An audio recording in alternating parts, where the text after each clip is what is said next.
Hi everybody, it's Kate. Hope you guys are all doing good. I'm here to present to you my speech. So I'll start off by asking, have you ever had a moment to yourself where you really needed to buy something and you had nothing in your savings account or anything saved up for that matter, and you just feel like you need to start saving?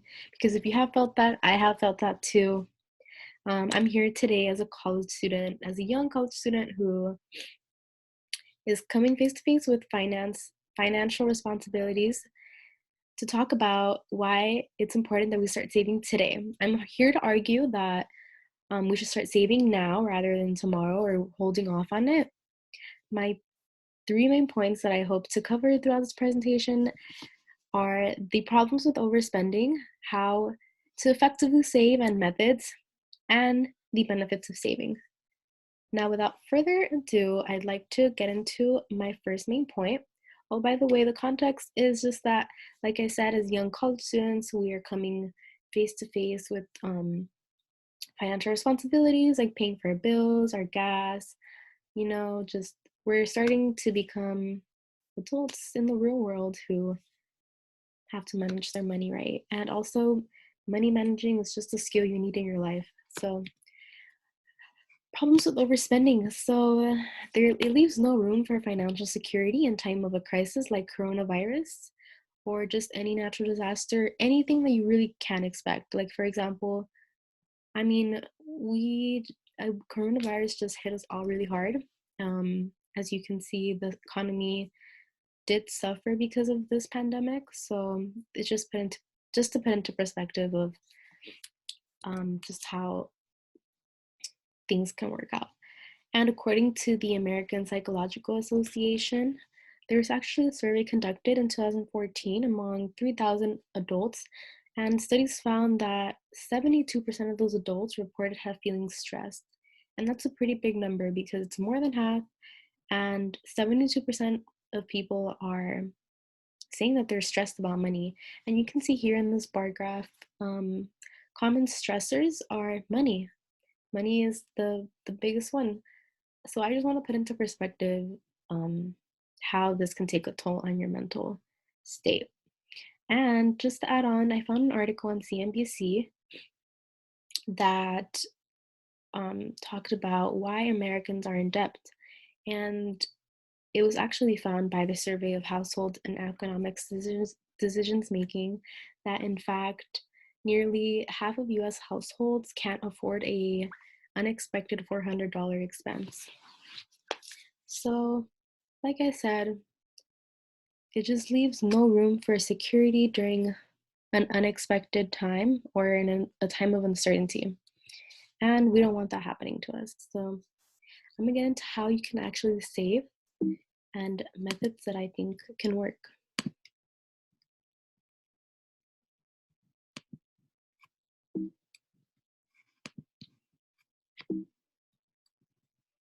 So, you can start off by considering canceling some of your services that you don't use. For example, Netflix. If you don't really go on Netflix and you're paying for it, you should probably cancel that, or at least consider splitting the cost with a friend or a family member. You can do that for a lot of other services like Hulu, or if you don't really go on your music, you can cut that off as well.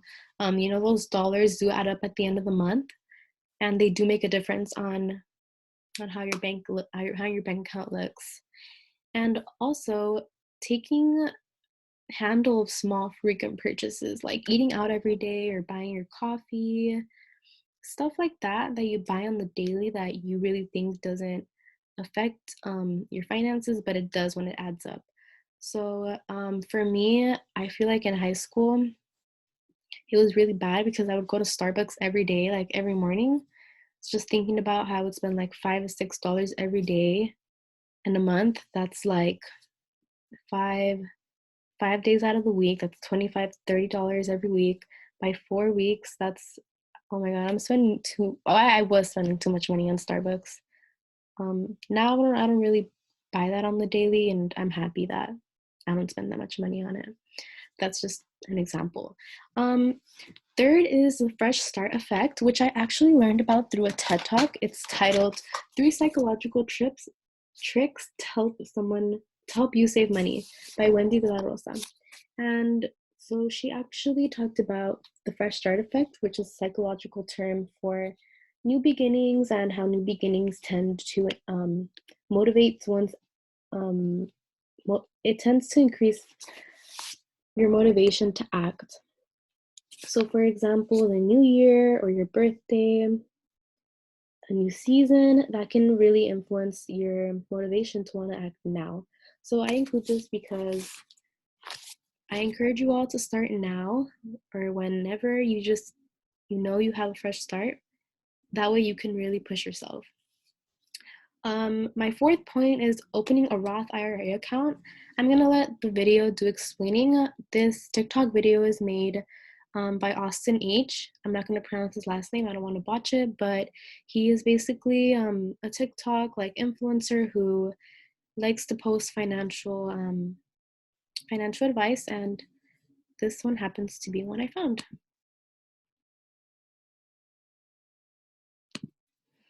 How to retire a millionaire.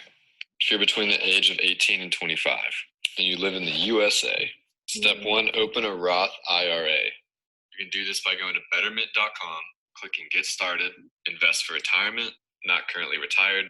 How old are you? Let's say 18. Annual pre-tax income, $6,000 because you're 18. Type of retirement account, Roth IRA. Click continue. Drop a spicy email. Get you a strong password. Just finish filling all this out, open an account. When you're done, you'll be good to go.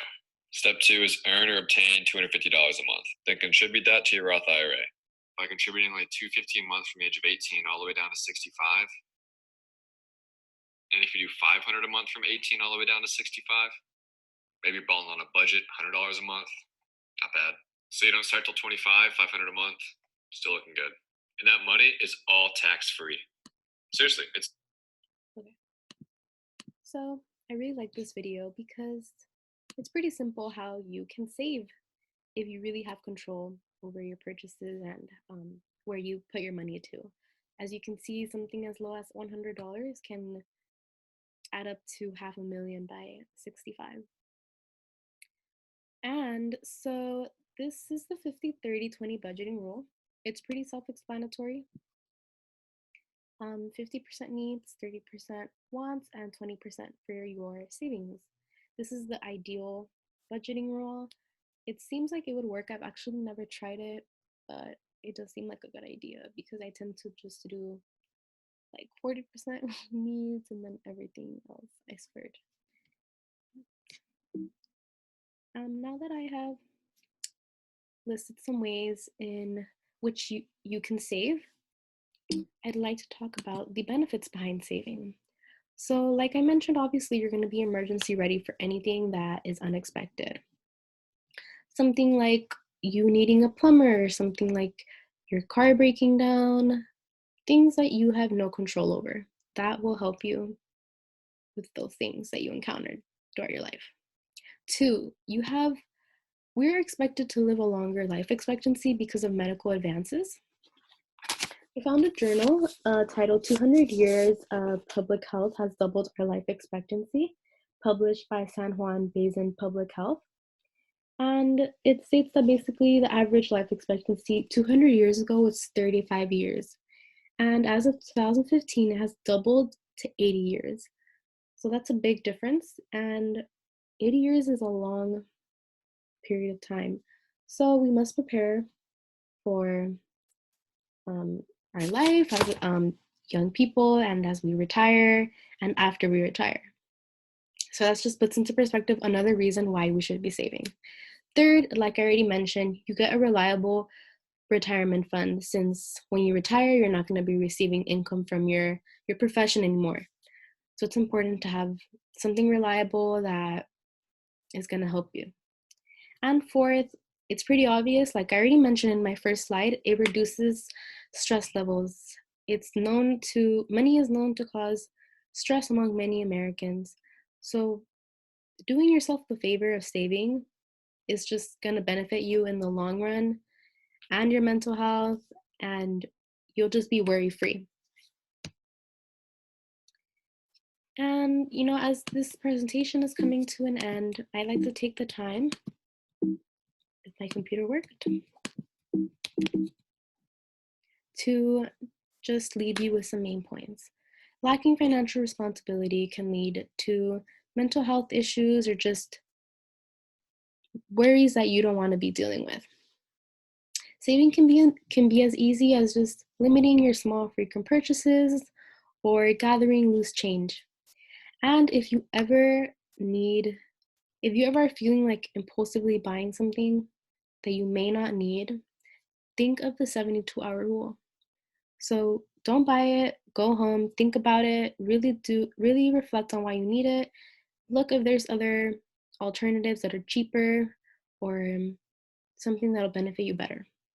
If at the end of those 72 hours you still need that object or thing, then you go ahead. But thank you guys all for listening, and I hope you have a great night. Thank you.